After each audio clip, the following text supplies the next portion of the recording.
Welcome to the LANCave where we're living as nerds. I'm Patrick. I'm actually solo this week, but we're here. I'm here, the royal we, talking video game news, nerdy stuff, gaming stuff, all that jazz. Actually solo today, so apologies if the flow isn't as cool as it usually is with me and Owen, but life happens, and here we are talking gaming news.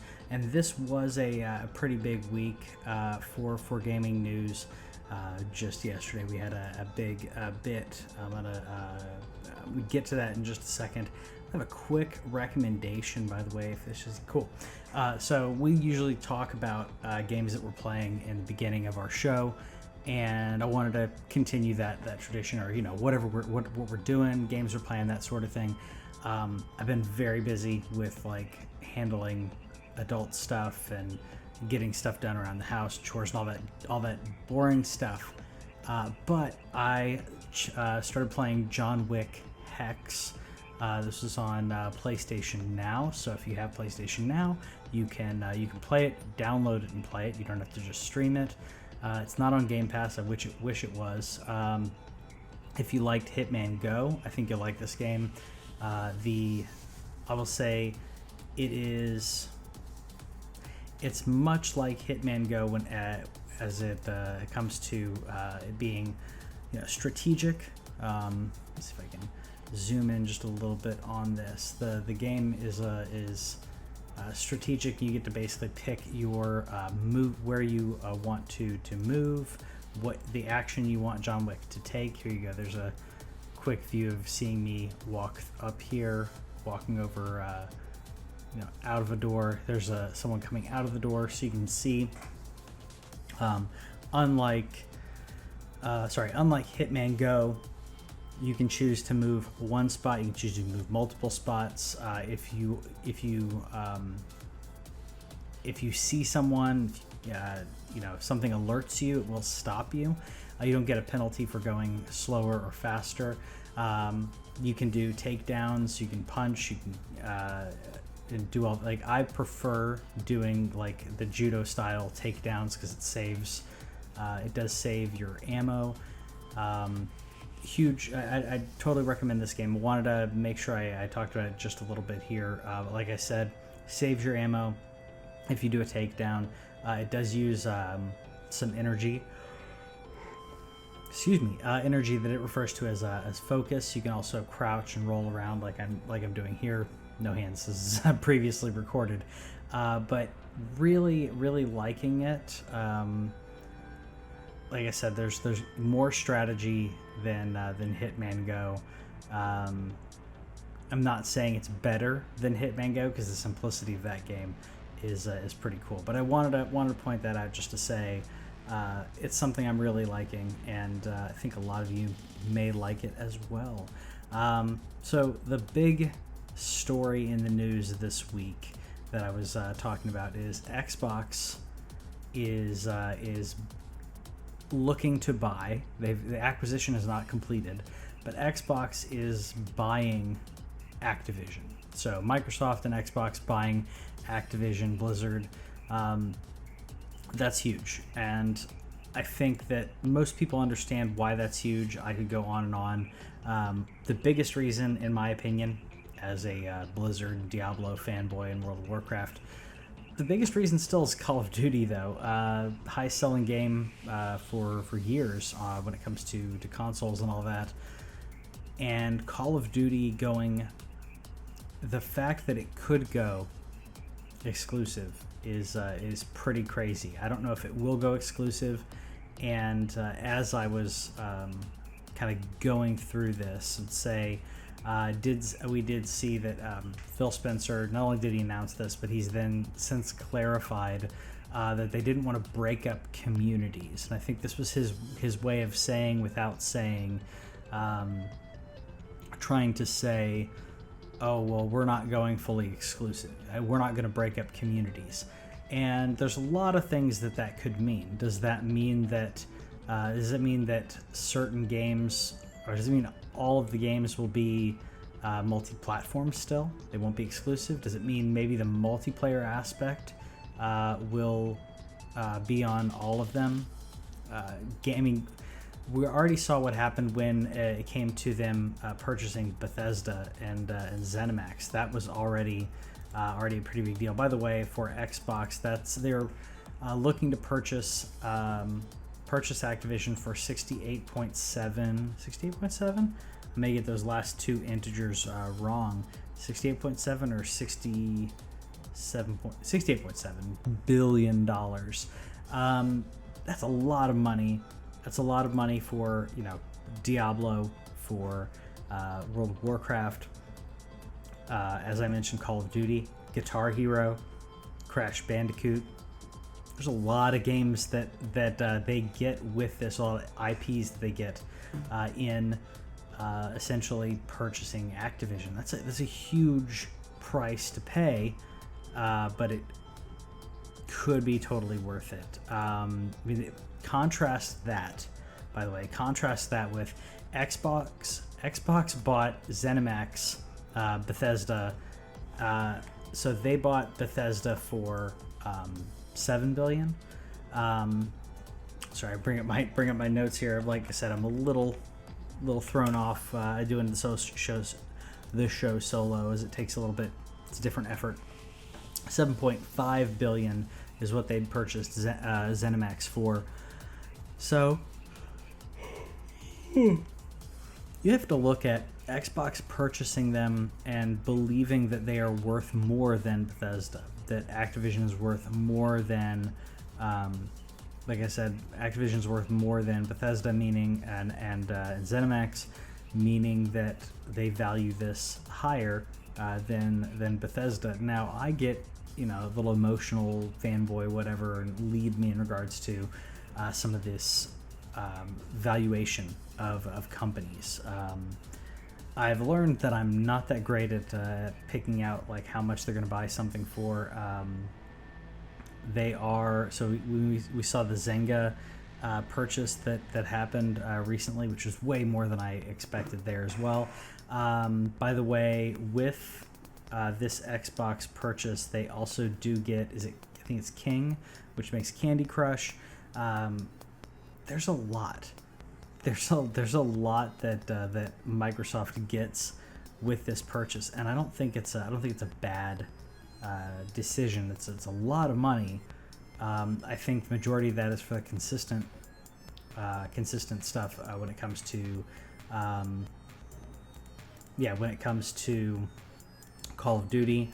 World of Warcraft, unfortunately, as much as I love World of Warcraft, has not been making them near as much as it used to. And yeah, like I said, there's a lot of reasons that Microsoft could be doing for this to kind of do this throwdown. And one of the biggest reasons, in my opinion, is I think they were striking when the iron was hot. I think that they purposely, I'm not saying that they weren't already looking at this. Bobby Kotick has his own statements that he said, which I don't believe a lot of what he says, but basically the elephant in the room, dancing around the subject, is Activision's been in a lot of heat, a lot of hot water for their culture, for their essentially abuse, allegations of misconduct, and things that we've gone over on the show. You can look into everything on that and look into their CEO knew about it, brushed it under the rug. There's all kinds of terrible statements that have been made. And I think Microsoft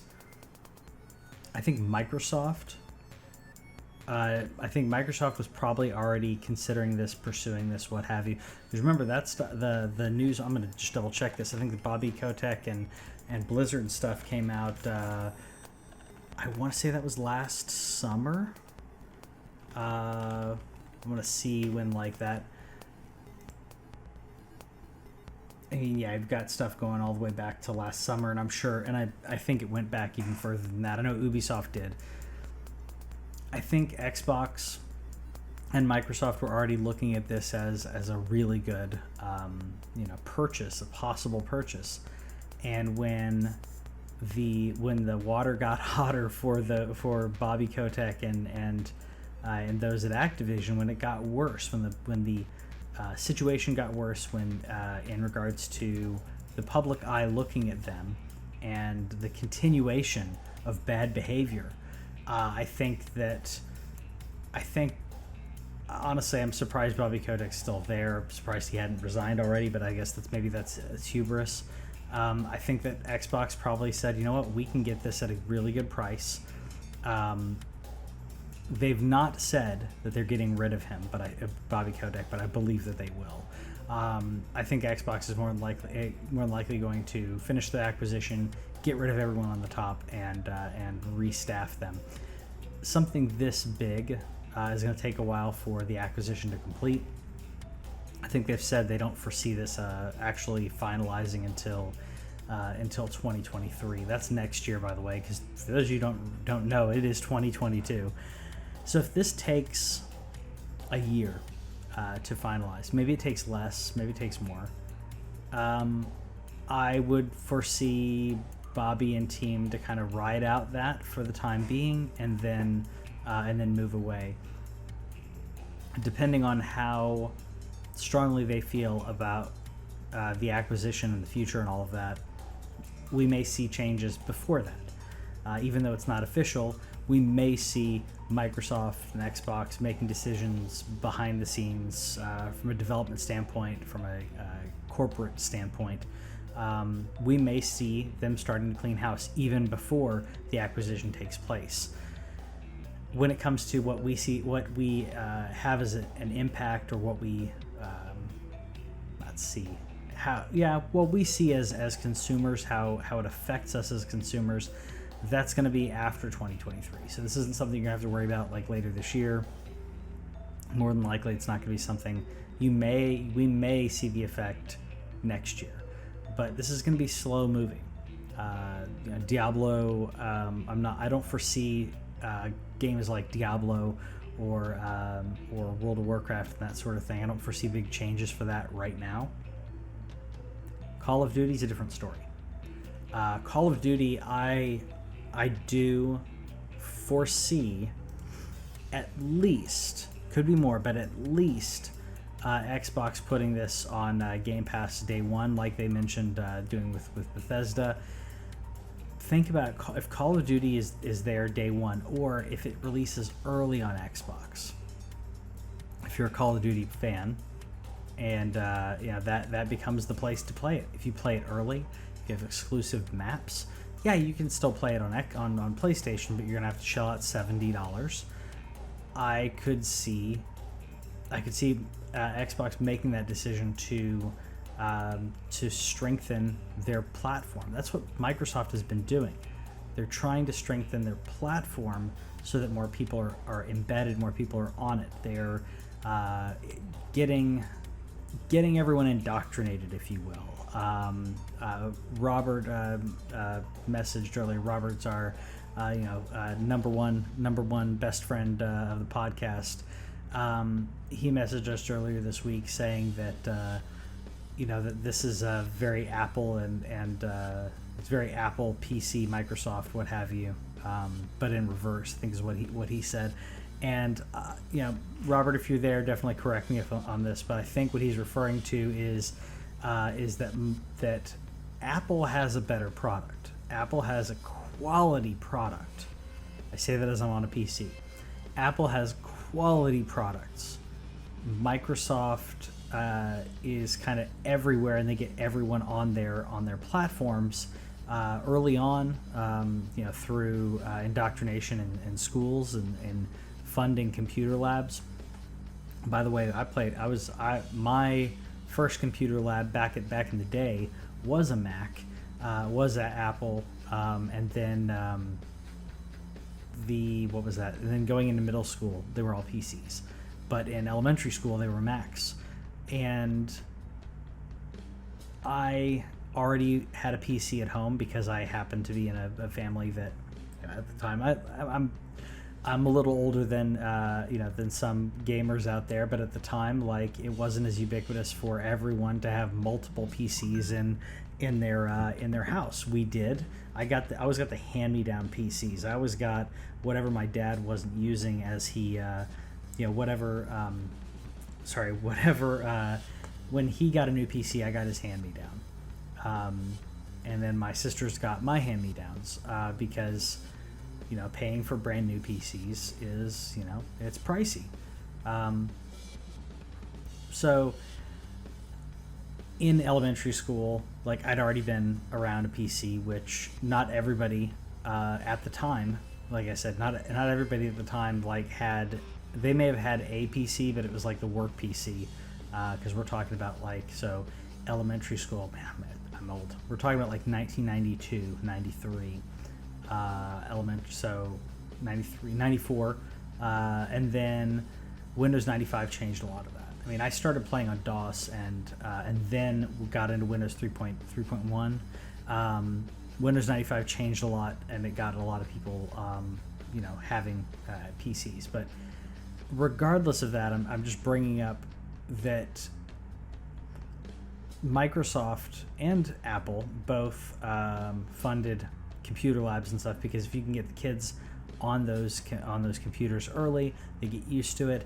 Apple then changed their you watch probably documentaries of people talking about those strategies and stuff, but Sony has amazing quality studios. The PlayStation's is wonderful. I'm loving my PlayStation 5. I play way more of the PlayStation 5 because there are so many quality games and quality studios that are on PlayStation and on Sony. Xbox has great games, has amazing games, and of course the multi-platforms are on both. Game Pass is the best value, like, hands down. I think that with Bethesda, we are seeing Xbox now is positioned themselves to be more than just the other guy when it comes to gaming. Because remember, we're talking about this, Nintendo's kind of playing their own thing, playing their own game, pun intended. They don't care as much about the competition because they're able to sell the Switch and games on it regardless of what's happening on the Sony side, on the Xbox side. It's still working for Nintendo in a way that may have not worked for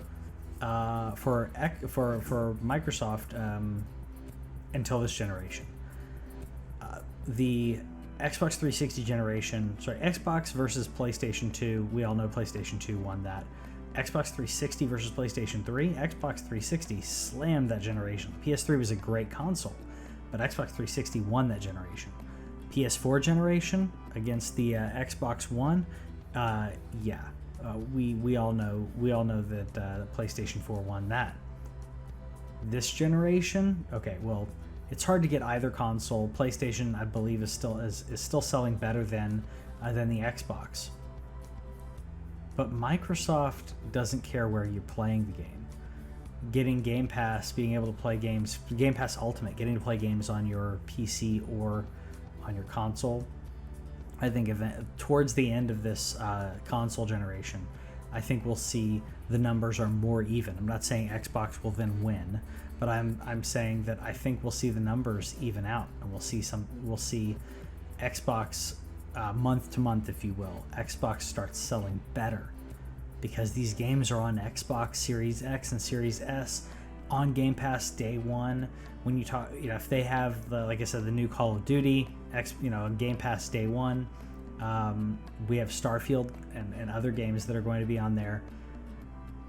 Xbox has positioned themselves to even more so than we said before. Xbox is planning for the future in a way that Sony doesn't necessarily have the buying power to do. So PlayStation at least doesn't, unless Sony corporate decided to come in. But either way, I think, to circle back, Xbox struck at the right time.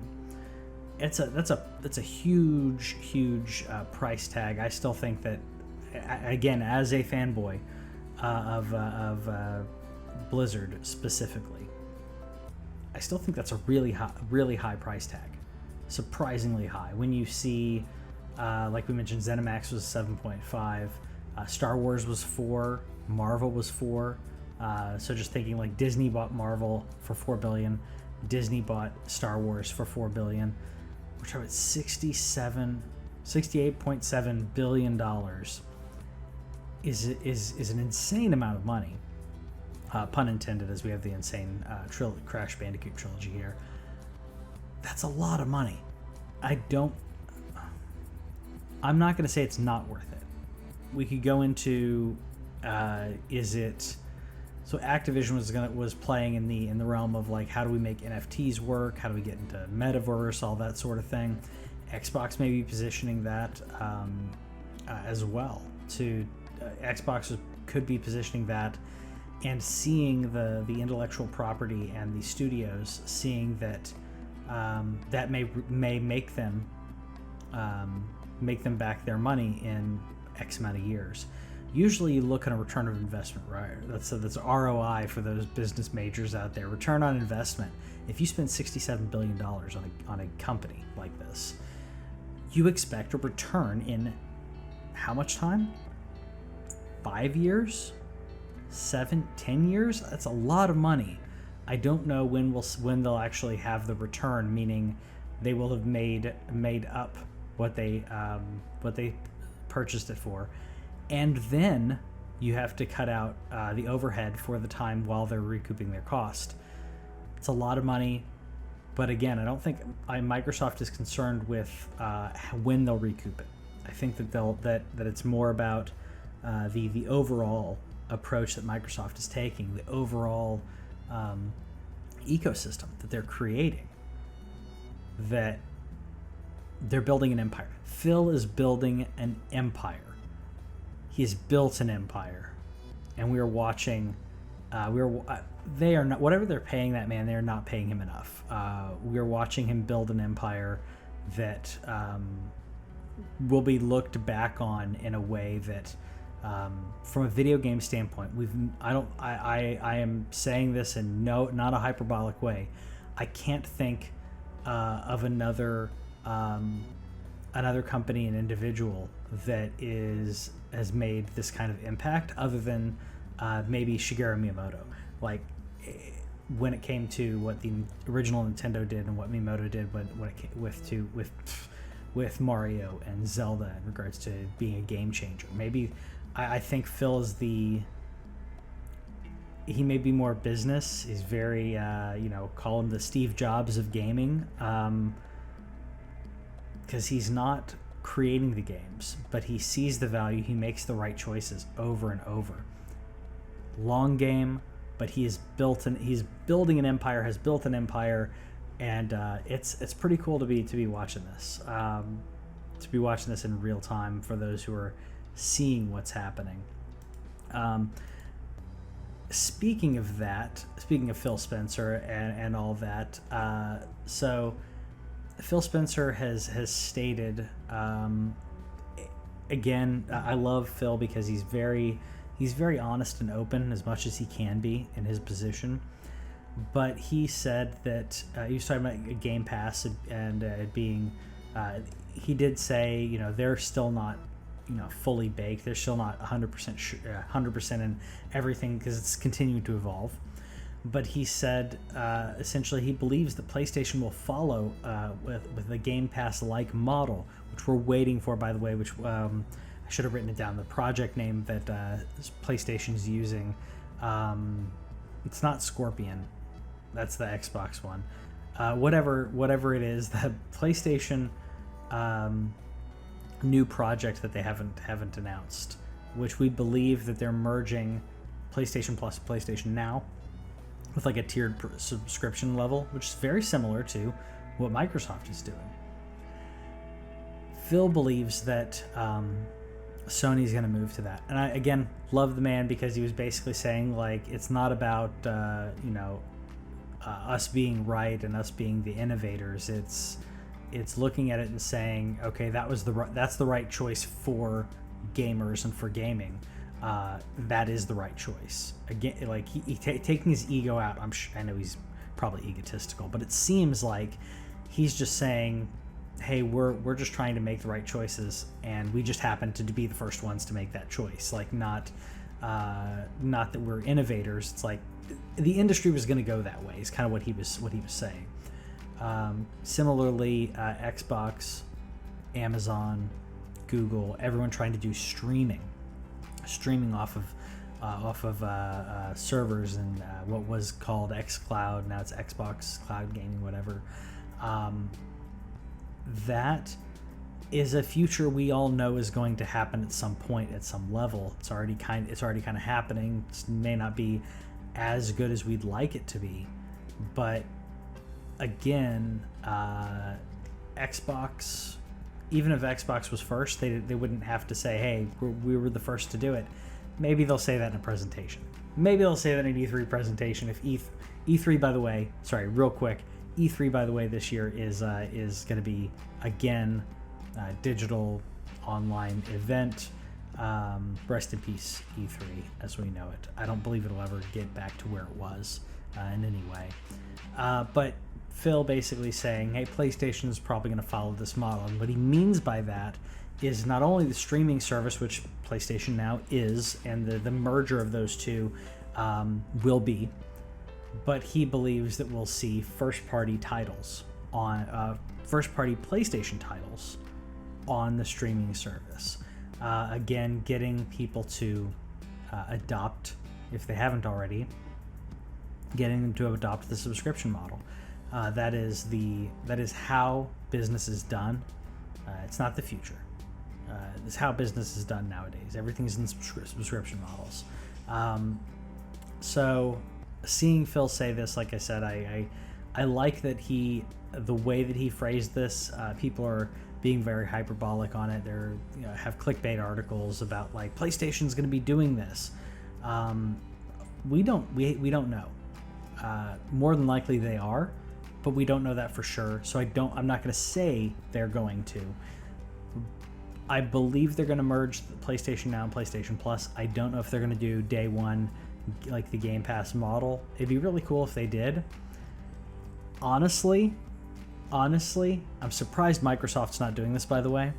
I would not be surprised if it's a 30-day or 45-day or 60-day, what have you, where it's like the game is going to be so if I'm not saying that this is the right choice, but I'm saying a good business choice would be for Sony, for example. So PlayStation Plus, PlayStation Now merges, becomes the PlayStation Network or whatever they want to call it, right? You have the tiered subscription, and you have day one PlayStation games coming to PlayStation for the first 30 days or 60 days, meaning you have the greatest hits. You have the games that are part of your Game Pass or PlayStation Now, what have you. You have those, but the new hotness is there for like 30 days or 45 days or something like that. The game is there. You can play it day one, and if you like it, you can buy it. You've got 30 days to try it out. I don't think it's a bad idea. I'm surprised Xbox isn't doing that. I would not be shocked if they moved to that. Meaning, oh, well, you want to play the new Halo? Cool. Here it is. It's on Game Pass for 30 days. And after that, it comes off Game Pass. You can purchase it if you want. If you liked it, buy it, and give the money to the developers, which I definitely believe in. Obviously, this is a different business model, but they could do that. And then year or year and a half later, that's when when that comes down onto Game Pass in a more permanent manner. Game Pass is still not permanent, by the way. You are paying for a subscription for a game service, and they are rotating games in and out of that model. Speaking of that, actually, Owen had messaged a few of us earlier this. Sorry, we're in a group chat. He messaged. There is a site that's it's really cool. GamePassCounter.com, and GamePassCounter.com. Let's see if I can share this real quick. It may. No, that didn't look so good. GamePassCounter.com has, and almost there, it shows you the games that are on Game Pass. So I'm zoomed in just a little bit here, but it says, hey, 513 unique games. By the way, I'm on GamePassCounter.com, as I said. So 513 unique games, and as I scroll down, you can see you got 36 recently added, 55 coming soon. There are 4 that are leaving. Earlier this week, this number was higher, by the way. 432 console games, 420 PC games. That's cool. Those are cool numbers, but being able to go, well, what do we have on co-op? What do I have on co-op? Well, here's some co-op games that are available. Battletoads is on there. I didn't think about that. Bethesda. What's on there from Bethesda? Here's your Bethesda stuff. That's really cool. So yeah, check it out, GamePassCounter.com. But again, I'm not being doom and gloom. I'm just saying, games leaving soon. There are not every game is on here permanently. So here's Xbox One games, right? Here's some Xbox One. Plague Tale: Innocence is great, by the way. Over here on Xbox 360, Alan Wake, American Nightmare. That's not the Alan Wake proper game, but it's good. Dead Space, the trilogy, Fable, Fallout. So it's really cool seeing something like this. It's cool to see a website like this. But if you want these games, if you want to have them in your collection, if you're like me, where there are certain games that you want in your collection you may not have time for now, but you will eventually want to play them.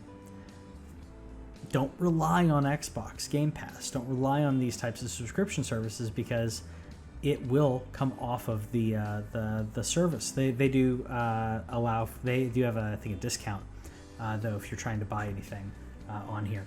Oh, what am I doing? Check this out. X or S optimized, series optimized, whatever you want to call it. There's a list of, like, if you want to play something that's on Game Pass that looks and plays amazing on that console, here's the ones that are optimized for that. You want that FPS boost?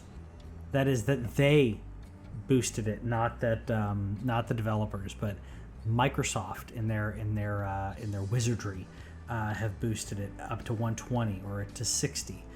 Smart delivery, crossplay. Yeah. So Xbox, like I said, Xbox is doing great, but I wanted to bring that up to say, don't rely on that. If it's a game that, first of all, support your publishers, support your developers, not publishers necessarily, but support those developers. If it's a game that you really like, throw the money down. Game Pass, I've bought a couple games that I played on Game Pass and said, I really liked this. I'm going to purchase it, so when it falls off Game Pass, I can still play it. And sure enough, that happened like a couple months later. One of the games that I played and I enjoyed fell off Game Pass. And if I do want to play it again, I would have to purchase it, and I already have. Not everyone's like me, but if you're like me and you want it, do that. Owen tends to play games once. Still likes his collection, especially them physical discs now he's moving to. But yeah, don't rely on Game Pass. So as I kind of round out my the end of the show here, I wanted to bring up. Sorry, someone had to ban someone in chat. I wanted to bring up a little rumor, right? By the way, let me know if you like the text on the bottom of these, if you're watching on the video. I wanted to bring up a rumor / leak / mishap, whatever you want to call it. PlayStation 3 games popping up on PlayStation 5. We've been waiting for any definitive word on essentially PlayStation. We're waiting for a definitive word for PlayStation 3 to be on PlayStation 5, as their PS1, PS2 games that you can play. PS3 you can only play on your PS5 if you are streaming off of PlayStation Now. But Dead or Alive popped up. This is a UK site. You see they're in pounds, not dollars. But this is interesting. It could mean it could be a mistake. Very well could be a mistake, or it could be that we're seeing the future for PlayStation. That PlayStation is again following suit of Xbox to say, let's make sure we are covering our bases and giving people access to these games. I would love for PlayStation to also work on some of that enhancement when it came to what Microsoft is doing on their side of the house. Obviously, the two of them aren't going to play that well together as to say, like, hey, how are you doing that? Some of them may. Some of the developers may be cool enough to work with each other to share those ideas, but I'm sure there's NDAs that stop them from doing that. Either way, PlayStation 3 on PlayStation 5 would be really cool to see, as PlayStation 3 is my PlayStation 3 right behind me, right here. Great generation of games that a lot of gamers aren't playing because they don't have a PS3. And you can't play these games unless you have a PS3, or that they remastered or put it as part of a collection. So I would love to see this become a reality. Right now it's a rumor. Still really cool though. One other thing I wanted to talk about, which I should have looped in. I should have looped in when I was talking about Xbox, but we're gonna do it now. We're doing it live. We're doing it live. We're gonna go full circle. Wrap this thing up in Bobby Kotick, allegedly, this is a rumor / leak. Bobby Kotick allegedly was looking at purchasing PC Gamer or Kotaku. The reasoning for that was to essentially better control the narrative for when it came to Activision or anything like this, because of the bad press that Activision was getting, and specifically Bobby was getting. When you're looking at, well, what can I do to stop this? And your answer, if this is true, if his answer was, well, I'll buy the journal, the top one of or both of the top games journalism. I guess IGN may be the top, but if you're buying those out to control the narrative, you are not only not addressing the actual problem, but you are literally using fascist tactics that I won't go into a rant about. But that's basically what we're seeing here, which is I'm going to silence the press. I'm going to do whatever I want, silence the press, say that they're all lies, which he kind of did. And by the way, in this message, he did a little bit of lying and a little bit of like, we're gonna do the best and blah blah blah and whatever. I honestly tuned out. I started this video. This is his I think it was supposed to be only to Activision employees, but you put it on the internet, man. I got it. We all got it. He was trying to, talking about their company and the direction and all that, and it goes further than he's not trying to save face. He was, I do not believe that this man has tried to make the company better. Everything that I've seen shows me that he is trying to run a business, and he does not care about the people. He's enabling and guilty, allegedly, of some of that harassment that we've been talking about. I don't see this as the type of leadership that Activision Blizzard should have. This makes it even worse. Every single week I see something even worse. I don't think, in my opinion, I'm gonna be a stand for Phil right now, for Phil Spencer. I don't think Phil would play this. I don't think he would allow that. I really don't. I'm sorry. I have a feeling like this is a business decision for Xbox, and we will see Bobby fly off with a golden. Of course, he'll have a golden parachute, but we'll see him ride off into the sunset. Hopefully, we don't see him working for PlayStation. PlayStation, do not hire this man. Hopefully, we don't see him do that. But either way, it's an interesting time to be a gamer. It's an interesting time to be alive, honestly, in regards to so many of these choices. I have my Xbox. I have my PlayStation. I love them both. I will say I've been playing a lot of PlayStation, but I'm going to be playing a lot of Xbox in the future. There's no doubt about it. I'm going to be playing a lot of Xbox in the future. Let me know in the comments, what do you think about this purchase? Do you think that this, am I being too hyperbolic? I'm not saying that Phil Spencer is the white knight riding in to save Activision, but do you think that that is going to be an outcome where we'll see that cleaning house in Activision?